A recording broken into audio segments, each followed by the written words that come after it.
కౌశిక్ రెడ్డి వారి ప్రవర్తన మీద మీరు ఎలాంటి యాక్షన్ తీసుకుంటారు? ఇప్పుడు నేనేమంటున్నాను బ్రదర్, మహిళలు కించపరిచి మాట్లాడడం అనేది కరెక్ట్ కాదు. అంటే నువ్వు మహిళల సంబంధించి ఏదైనా మాట్లాడితే ఇప్పుడు ఓకే, మహిళల గురించి కౌశిక్ రెడ్డి గారు ఎమ్మెల్యేగా ఉన్నారు, వారు ఏమైనా మాట్లాడారు అనుకోండి, మీరేం చేసిర్రు? మీరు మహిళా కమిషన్ ఉంది, గతంలో కేటీఆర్ గారు అనని మాటలకు కూడా కేటీఆర్ గారు ఏదైతే ఉచిత బస్సు ప్రయాణం సంబంధించిన సందర్భంలో ఒక మాట్లాడుతూ ఒక ప్రెస్ లో మాట్లాడే సందర్భంలో ఒక మీటింగ్ ఒక సమావేశంలో మాట్లాడే సందర్భంలో ఆ వాక్యాలను వక్రీకరిస్తే మహిళా కమిషన్ కంప్లైంట్ చేశారు. ఎస్, ఒక విజ్ఞత గల నాయకుడిగా, ఒక పార్టీ వర్కింగ్ ప్రెసిడెంట్ గా, ఒక మాజీ మంత్రివర్యులుగా, ఒక చదువుకున్న వాడిగా మహిళా కమిషన్కి వెళ్ళి సమాధానం చెప్పారు. ఒకవేళ కౌశిక్ రెడ్డి ఆ వ్యాఖ్యలు చేసి ఉంటే మీరేం చేయాలి? మహిళా కమిషన్ కంప్లైంట్ చేయాలి. మీరేమనుకుంటున్నారు? మహిళా కమిషన్ కంప్లైంట్ చేయండి. శాసనసభలో ప్రివిలేజ్ కమిటీ ఉంది, ఎథిక్స్ కమిటీ ఉంది, చాలా కమిటీలు ఉన్నాయి కదా. ఆ కమిటీల ద్వారా ఆయనకు ఉన్నటువంటి దాన్ని ఆయనకు ఏమైనా జరగాల్సి ఉంటే చేయాలి తప్ప మీరు ఇంటికెళ్ళి ఒక ఎమ్మెల్యే ఇంటి మీద రాళ్లతో దాడి, అది కరెక్ట్, కోడిగుడ్డతో దాడి, టమాటాలతో దాడి, పూల కొండలు ఇసిరి కొట్టడము, అది గేటెడ్ కమ్యూనిటీ. అనేక మంది ప్రజలు అక్కడ ఉంటారు, అనేక మంది నివసిస్తుంటారు, చిన్నపిల్లలు ఉంటారు, ఆడవాళ్ళు ఉంటారు, ముసలి వాళ్ళు ఉంటారు, అనారోగ్యంతో ఉన్న వాళ్ళు ఉంటారు. వెళ్ళి నుష్టమైనట్టు చేస్తావా? ఇది ఫ్యాక్షనిస్ట్ సమాజమా? అరకపూడి నేను అడుగుతా ఉన్నా, ఇవాళ పోలీస్ వ్యవస్థను కూడా అడగాల్సిన అవసరం ఉంది. ఇవాళ అరకపూడి గాంధీ గారు కౌశిక్ రెడ్డి గారి ఇల్లుకు 15 కిలోమీటర్ల దూరం, 4 కిలోమీటర్లు రాజుగారు, 4 పోలీస్ స్టేషన్లు 15 కిలోమీటర్లు. ఒకటి వివేకానంద నగర్ లో ఉంటాడు అరకపూడి గాంధీ గారు, అక్కడ పోలీస్ స్టేషన్ ఉంది, కేపీహెచ్బి పోలీస్ స్టేషన్ ఉంది, కుకట్పల్లి పోలీస్ స్టేషన్ ఉంది, గచ్చిబౌలి పోలీస్ స్టేషన్ ఉంది. 4 పోలీస్ స్టేషన్లు దాటి 15 కిలోమీటర్లు కత్తులు తిప్పుకుంటూ, రాళ్ళను తిప్పుకుంటూ, మారణాయుధాలతోటి ఒక ఎమ్మెల్యే ఇష్టం వచ్చినట్టు మమ్మల్ని ఏమో గృహ నిర్బంధం చేస్తారు, మమ్మల్ని ఏమో హౌస్ అరెస్ట్ చేస్తారు. కానీ గాంధీకి మాత్రం మరి ఆయన ప్రతిపక్ష ఎమ్మెల్యే కదా, బీఆర్ఎస్ పార్టీ ఎమ్మెల్యేగా, మరి ఆయన అంటే రాసిచ్చారు కత్తులు పట్టుకొని. ఫ్యాక్షనిస్ట్ నడుస్తా ఉందా? అంటే రాయలసీమ చేద్దాం అనుకుంటారా? మళ్ళీ ఒక రాయలసీమని తెలంగాణ 2014 నుంచి 2024 వరకు ఎట్లుంది రాజు గారు?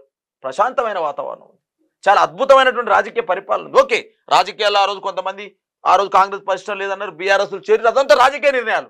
కానీ హైదరాబాద్ లో ఎక్కడైనా చీమ చిట్టుకు కులాల మధ్య రాజుగారు కులాల పంచాయతీ జరిగిందా? మతాల పంచాయతీ జరిగిందా? వర్గాల పంచాయతీ జరిగిందా? ఎక్కడైనా చీమ చిట్టుకు అన్నదా?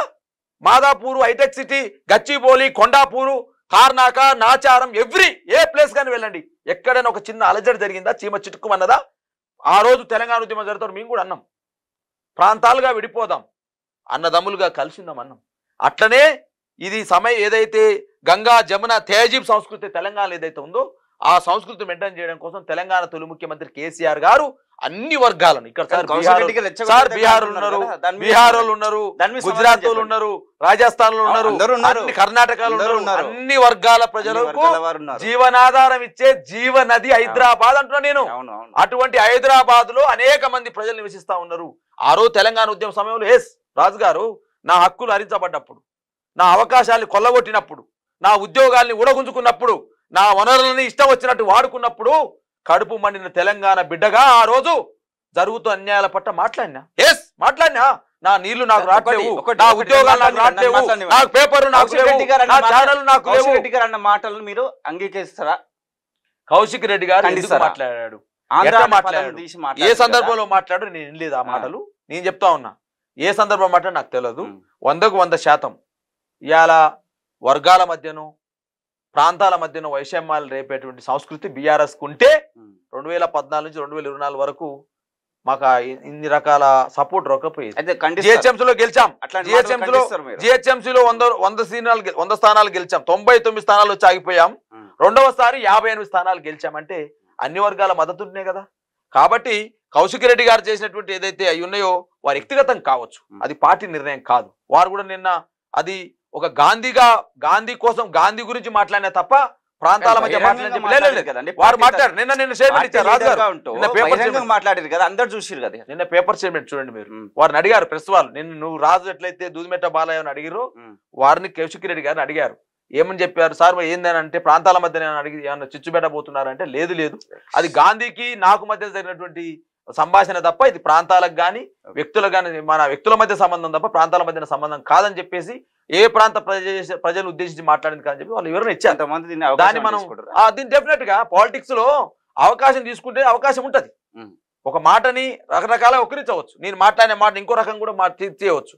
కాబట్టి అది వ్యక్తిగతమైనటువంటి మాటలే తప్ప పార్టీకి సంబంధించిన కానీ ప్రాంతాల మధ్యన సంబంధించినటువంటి భాష కాదని నా వ్యక్తిగత అభిప్రాయం. క్యూ న్యూస్ ఛానల్లో పనిచేయటకు అనుభవం గల సీనియర్ వీడియో ఎడిటర్స్ కావాలను సంప్రదించవలసిన నెంబర్ 8688926084. qnewsads@gmail.com ను సంప్రదించండి. లైక్ చేయండి.